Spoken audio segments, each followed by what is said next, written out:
Donc oui, on approche à la fin du tutoriel.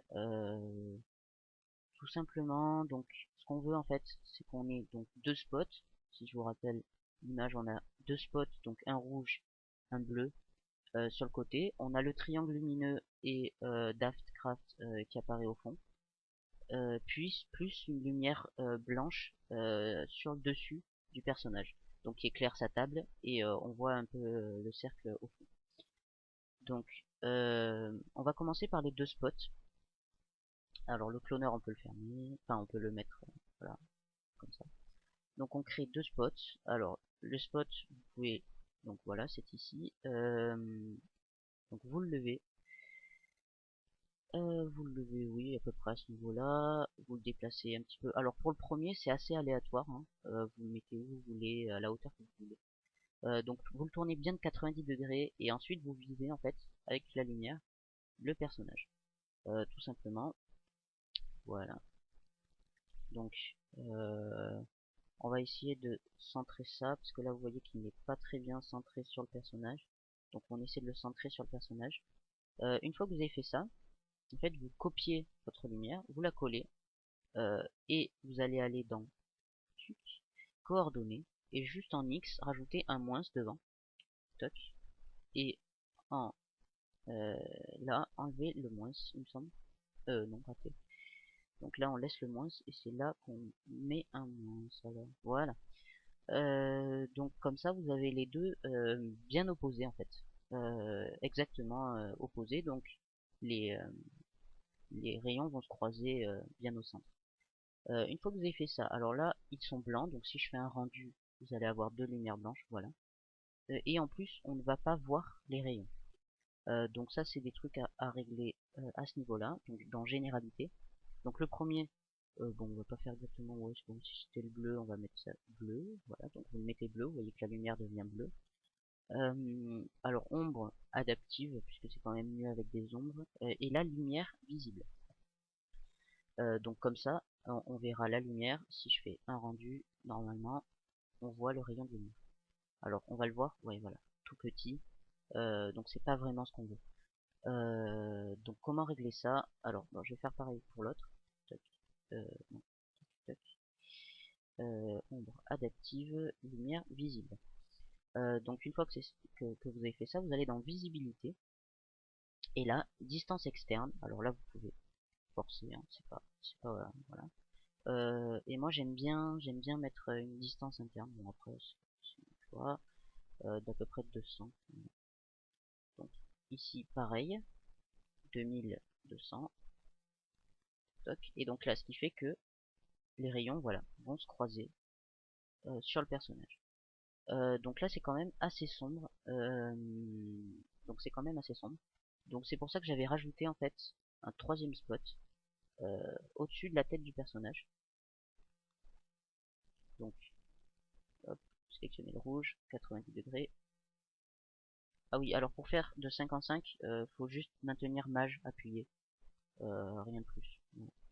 C'est tout simple et puis c'est assez pratique quand vous voulez tourner d'un certain nombre de degrés et que vous n'avez pas envie d'utiliser ça, c'est assez pratique. Donc une fois que vous avez fait ça, alors lui, on va juste lui rajouter les ombres, puisqu'en fait la visibilité, on veut pas voir la lumière jaune. Donc on rajoute juste ombre adaptive. Donc on regarde ce que ça donne. Voilà, donc ça c'est assez bien. On a un bon rendu, ouais ça va. Donc ensuite, pour voir un petit peu la foule, puisque là en fait on voit légèrement les couleurs de la foule, j'ai juste rajouté une lumière classique. Donc une lumière classique. Alors là c'est beaucoup trop fort hein, bien sûr. La lumière classique, bon, on va tester. Il me semble que je l'avais mis juste au-dessus, moi. On va ici en la mettant juste derrière, voir ce que ça donne. Ouais, non, on va la mettre normalement. Oups, je vais rater. Tac, tac. Voilà, on va la mettre comme ça. Voilà. Voilà, donc vous la mettez au-dessus du public à peu près. Donc là, vous voyez que si je fais un rendu, normalement tout va être éclairé. Voilà, tout ce qui est prêt va être éclairé. Donc nous, c'est pas ce qu'on veut. ce qu'on veut c'est que ça fasse sombre. Donc tout simplement, ne pas mettre d'ombre, parce qu'en fait ça va être juste être l'ambiance de notre salle. Ne pas mettre d'ombre, mais baisser à peu près 10-12 la lumière. Donc là, ce qui fait qu'on va toujours avoir nos deux lumières, mais on verra légèrement les personnages et tout ça. Donc une fois que ça c'est fait, on a nos lumières. Maintenant, il faut juste qu'on rajoute en fait notre fond. Alors pour notre fond, donc on va déjà positionner notre caméra pour bien pouvoir positionner notre fond après. Donc objet, scène, caméra, tout simplement. Une fois que vous avez votre caméra, alors oui, il y a deux types de caméras. Vous avez également la caméra de visée. Alors la différence c'est que la caméra de visée, vous avez une caméra cible. Donc vous voyez, donc on voit à ce niveau-là notre caméra de visée. Et ça, si je bouge la cible, en fait, ça va bouger la caméra. Donc si vous avez envie de faire une animation où votre caméra suit votre personnage, sans avoir à chaque fois à recalculer la position de votre caméra en mettant des clés d'animation, eh bien, vous glissez en fait caméra cible dans votre objet qui est déjà en mouvement. Du coup, votre caméra cible va bouger avec votre objet et votre caméra va suivre votre objet, tout simplement. Donc c'est assez pratique pour faire par exemple un personnage qui marche dans la rue et votre caméra qui va le suivre par exemple. Donc j'avais fait une animation avec un personnage Minecraft comme ça qui marchait justement pour m'entraîner euh, au mouvement d'un personnage qui marche et, euh, et j'avais fait comme ça pour la caméra, c'est assez pratique. Donc une fois que donc là vous placez votre caméra alors comme vous voulez, bon, je vais la mettre comme ça par là, donc si je fais un petit rendu on voit bien notre personnage, on voit bien nos autres personnages, voilà. Je vais peut-être augmenter un petit peu la lumière à 20%. Au pire, ouais, ouais c'est bien. Donc une fois que vous avez fait tout ça, donc on va rajouter. Alors, on a un triangle. Pour ceux qui connaissent un peu Daft Punk, ils vont sûrement reconnaître. On a ce triangle là. Et on a ensuite Daftcraft qui apparaît en police style Minecraft derrière. Donc, comment faire? Alors tout simplement, par contre, ouais, je vais un petit peu baisser la caméra. Voilà.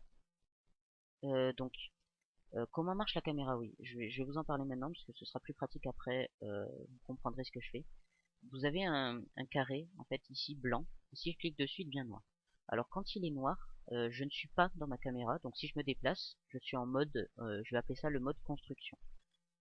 Si je clique dessus, je suis en mode caméra. Donc je suis à l'intérieur de ma caméra en fait. Euh, donc, pour construire, le mieux c'est le mode construction, mais pour voir ce que vous allez ensuite rendre, vous mettez en mode caméra, c'est tout simple. Donc là, je vais me mettre en mode caméra pour construire. Bon, normalement, ça se fait pas vraiment, mais là, je vais le faire. Donc, vous créez un polygone. Donc là, on va faire le triangle. Donc, vous créez un polygone. Vous le mettez en triangle, évidemment. Et en... Oups, raté. Moins Z. Voilà. Donc ensuite, vous n'êtes pas obligé de calculer. Alors moi, je fais un peu ça à l'arrache. Voilà. Donc ça, ensuite je le descends, puis je remonte. Ah oui, c'est vrai, fallait pas que je le descende. Je remonte ensuite mon triangle. Non, en fait c'est trop large.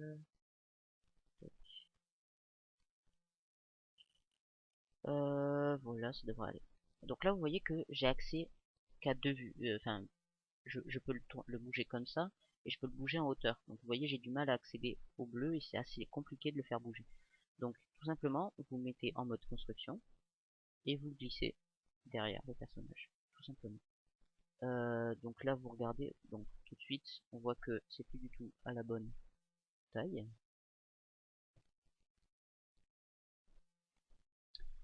Voilà, bon ça ira.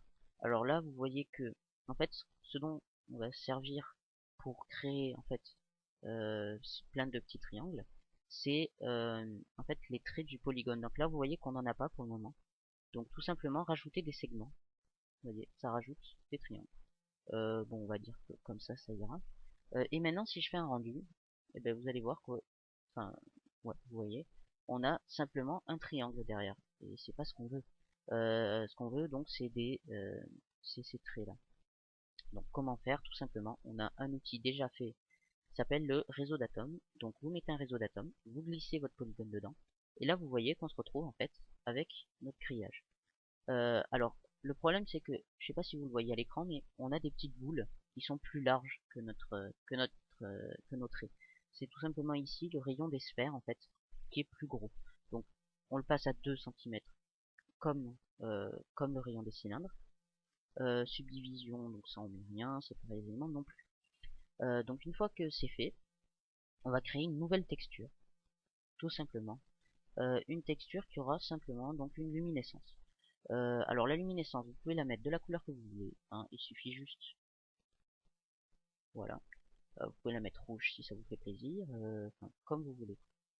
Moi j'aime bien blanc, parce que c'est plus classique, donc j'aime bien le blanc. Vous le mettez sur votre réseau d'atomes, et donc là si on fait un rendu, on a bien notre triangle en fond. Alors par contre, ah d'accord, j'avais la tête des personnages devant. Donc, au niveau de la caméra, il va falloir que j'essaie de masquer en fait. Voilà, je pense que je vais faire ça comme ça. Hop, voilà. Donc on a bien notre triangle. Maintenant il ne manque plus que le Daftcraft derrière. Donc là pareil, euh, on va mettre un texte plutôt que d'utiliser en fait l'objet du texte directement en 3D. On utilise un objet texte en 2D, donc en spline.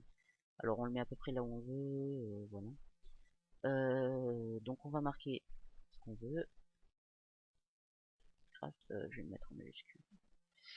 Que je ne me trompe pas, voilà. Donc la police, bon c'est la police de base, vous mettez la police que vous voulez, hop. Donc Visitor est sur Dafont. Je vais pas mettre un lien parce que Dafont, vous allez sur Google, vous tapez Dafont, hein. Donc c'est une police qui se rapproche bien du style de Minecraft sans pour autant copier, puisque j'ai également la police Minecraft, mais Visitor est un petit peu mieux. Ben, moi je préfère, elle est plus sobre que celle de Minecraft, moins pixelisée, bien en carré, mais moins pixelisée que celle de Minecraft. Je préfère Visitor. Donc une fois que vous avez ça, si vous faites un rendu, on va pas le voir. Pourquoi? Parce que c'est qu'une spline, donc la spline ne s'affiche pas à l'écran, tout simplement. Donc comment faire pour que on puisse la voir? Vous rajoutez un cercle. Alors vous touchez à rien au cercle, hein. Enfin vous pouvez le déplacer mais ça changera rien. Donc autant le cacher d'ailleurs, comme ça vous le voyez pas à l'écran. D'un rayon de 2 centimètres. Et ensuite, hop, ici, extrusion contrôlée NURBS. Vous mettez votre texte dedans. Et ensuite, juste au-dessus, le cercle. Donc ce qu'il va faire, c'est qu'il va prendre le cercle et en fait suivre la forme du texte en créant des cylindres avec la forme du cercle. Donc si vous voulez faire ça en carré, parce que les ronds ça vous plaît pas, et ben vous prenez ça, vous mettez en largeur 2, en hauteur 2, hop, vous supprimez ça et vous glissez en fait le carré là, et donc ce qui va vous, il va vous faire les contours en carré. En cercle ça rend mieux quand même. Voilà, tout simplement. Donc vous sortez du mode construction, vous déplacez l'extrusion qui est bien devant le personnage, vous la déplacez entre le triangle et le personnage. Donc vous mettez en mode voilà comme ça et vous glissez la même texture. On fait un petit rendu, on voit ce que ça donne.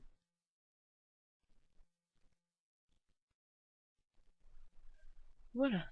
Donc on a bien notre Daftcraft qui apparaît.